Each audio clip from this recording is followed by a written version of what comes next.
men, and I use the term loosely, of course. Welcome back to the shop.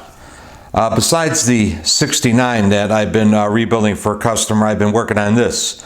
This is one of my bikes.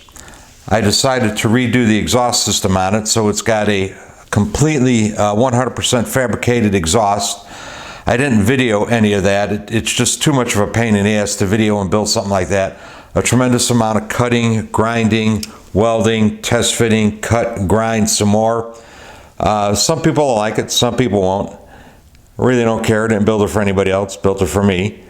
I like it, that's all that matters.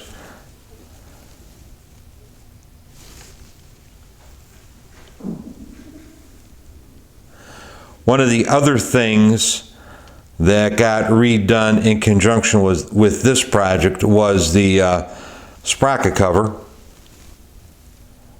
It's been completely redesigned, beefed up.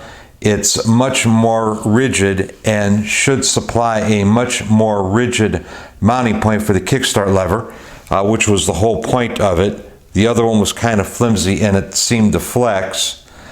I also made a new transmission main shaft sprocket nut, stainless steel, and I got a silver dollar, silver soldered to it. The nut that was on there was ugly. Since I had a hole cut in this thing and I wanted it exposed, it needed something a lot better looking.